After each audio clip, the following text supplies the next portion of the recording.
vamos caminhar um pouquinho por Adlersville, o bairro onde eu moro, e conversar sobre a questão como ser gente boa em outro país, como passar uma boa impressão, e através disso a gente vai acabar questionando um pouquinho as diferenças dos padrões de comportamento entre Europa e Brasil. Meu aniversário semana passada, e há cerca de uns 2 meses atrás eu tinha comentado com praticamente a única amiga que eu tenho aqui, polonesa, vamos fazer alguma coisa no meu aniversário? Porque eu sabia que provavelmente ela estaria livre durante o dia. Nunca faço nada, sabe? É sempre uma coisa assim, tão murcha. Vamos passar o dia junto, vamos fazer alguma coisa? Ela falou, claro, vamos. Mas daí a gente mal se falou durante esses 2 meses. E o que eu imaginei? Não vai rolar nada, né? E daí na última hora, acabou que eu tava bem cansada mesmo.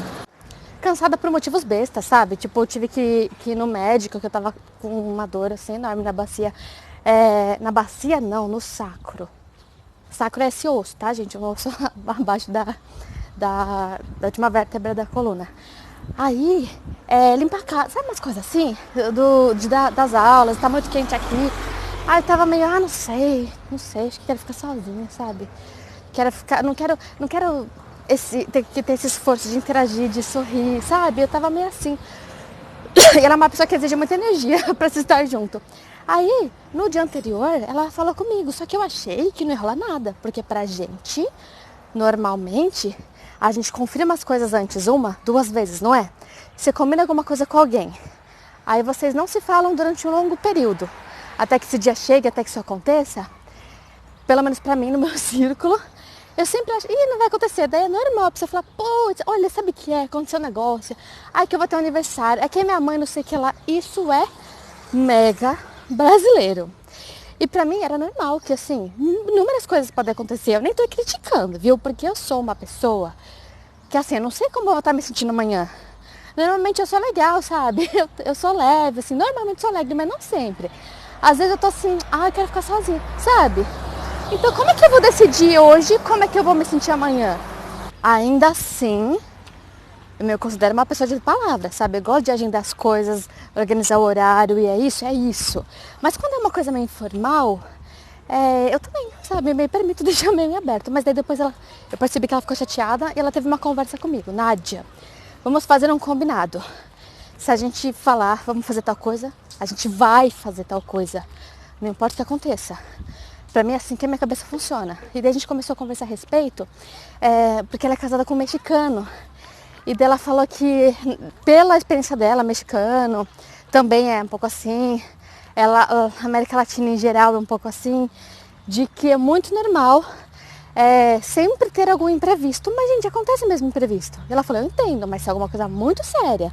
Mas se fica muito solto, muito no ar, sabe o que é? Ela fala que é como se fosse uma dança, que todo mundo está sempre dançando. Que é a dança de ficar dando desculpa.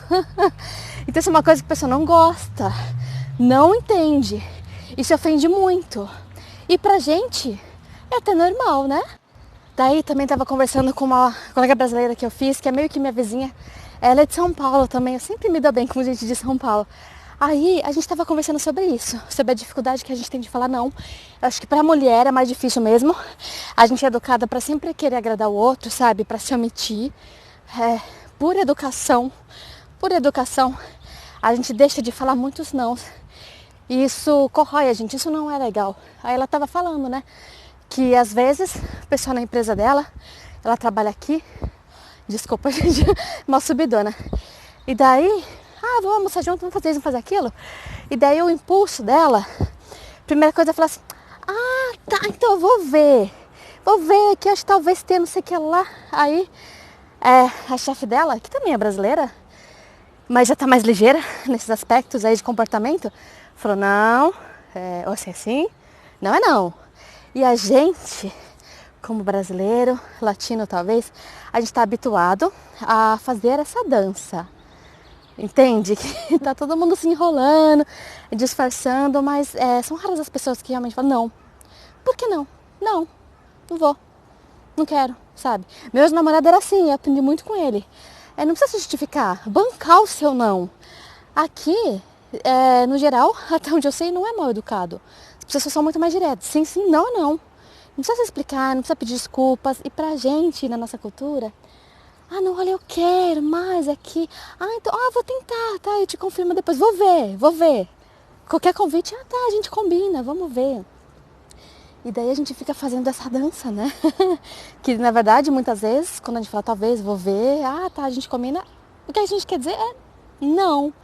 Mas a gente não diz. E a culpa nossa? Não, é uma coisa cultural, porque muitas vezes se a gente faz isso, é difícil bancar o não, né? Porque tem que ter uma mudança geral na cabeça das pessoas. A maioria das pessoas vai achar que você é mal educado. Na Suíça, uma coisa que a gente percebe muito, muita gente me falou, é que a Suíça, sabe, trouxe mais ordem pra minha vida. Eu não senti isso. Embora eu também seja dessa pessoa que fala, talvez vamos ver, sabe? Não sempre, mas eu faço também. Mas aqui é assim. Também já aconteceu comigo, compromissos profissionais, por exemplo. Hoje eu tenho uma reunião que foi marcada 3 meses atrás. Então, tal dia, sabe, dia 18 de junho, às 2 horas. E eu adoro isso, eu adoro colocar na agenda o que eu tenho pra fazer. Eu adoro poder me programar, eu acho lindo, sabe, fazer a lista assim, colocar uns tiquezinhos. Eu adoro isso, esses compromissos. E aqui tudo funciona assim. Tudo funciona assim, é seguido à risca. Eu adoro a questão do horário, eu nunca fui de me atrasar. Claro que acontece, gente. Tem um monte de atrasos no meu currículo. Mas normalmente uma herança da minha família, além de conseguir fazer joinha com o dedo do pé, eu mostro no outro momento, tá? Requer muita intimidade. A gente normalmente não se atrasa, sabe? Porque eu lembro que meu pai ia buscar a gente em casa, porque meus pais são separados, né? Aí ele, às vezes, lá de fim de semana, buscar a gente pra ficar com ele, alguma coisa assim. E daí, se ele falasse, eu vou estar aí 10h30. Ai de você se não estivesse pronto lá fora esperando ele às 10. Ai de você, que ele ia ficar bravo, entende? Mesmo que ele falasse, eu vou às 10h30. Sempre foi assim. Então a gente aprendeu a se preparar e tá pronto muito antecipadamente. Isso é uma coisa que eu tenho, sabe?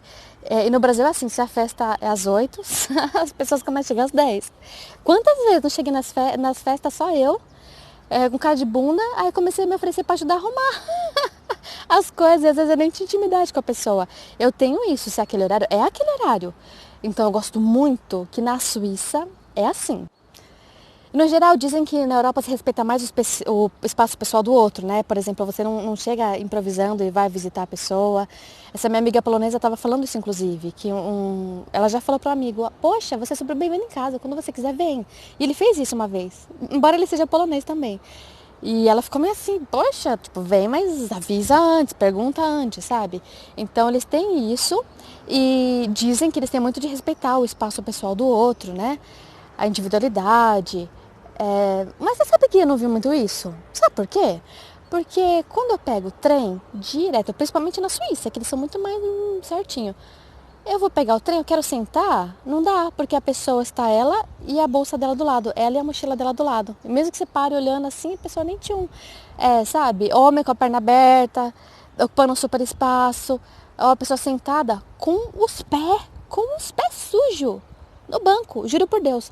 Eu posso não estar falando pela Suíça inteira, porque eu tô numa cidade muito movimentada, que tem muitos imigrantes, né? Mas eu vejo isso bastante. E outra, assim, criança gritando, fazendo bagunça, isso tem, criança em qualquer lugar. Embora eu já tenha ouvido falar que as crianças aqui são mais calmas, a gente vê uns demônios assim também. Adolescente, o quê? O quê? Esses dias eu peguei o trem e a menina não parava de gritar, de dar uma risada histérica, mas fazer o escândalo e todo mundo tava mega incomodado. Até eu, sabe, que sou maloqueira, fiquei nervosa. Queria falar, minha filha, cala sua boca. Então, você entende? Não é assim que todo mundo é certinho, todo mundo faz tudo, nananã, todo mundo respeita todo mundo. Não é assim, não. Mas, pra falar a verdade, né? Comecei falando assim, como ser gente boa em outro país. Então, só tenha em mente essas questões que eu te falei, de aprender a falar não. Vamos tentar trabalhar isso mesmo sendo brasileira, porque eu acho que é muito importante, é muito válido. A gente perde menos tempo, a gente é mais verdadeiras nas nossas relações, né? Ter palavras é uma coisa importante, mas como ser gente boa? Posso falar? A gente é muito gente boa, nós brasileiros. Esqueça gente boa em outros países? Seja você mesmo, sabe? Tendo bom senso, mas seja você mesmo. Porque todo mundo fica muito feliz quando fala que você é brasileiro, sabe? Tá, todo mundo, é só uma coisa que não existe, né? Nunca é todo mundo, mas as pessoas a gente mais tranquila, mais relaxado. Muito desse comportamento que eu citei agora há pouco é pelo fato da gente exercitar muito mais a informalidade, que é uma coisa legal, mas é claro, às vezes vai para um extremo, né? Mas a gente é muito mais relaxado, a gente consegue ser feliz com menos, a gente reclama menos, eles reclamam muito. A gente é muito mais grato de uma forma geral, tá? Não tô falando que brasileiro é tudo anjo, de Deus não. Mas você entende onde eu quero chegar? Tem muitos lados positivos que a Europa inteira inveja muito. Então vamos celebrar o que a gente tem de bom, ter orgulho disso e, claro, melhorar o que a gente puder.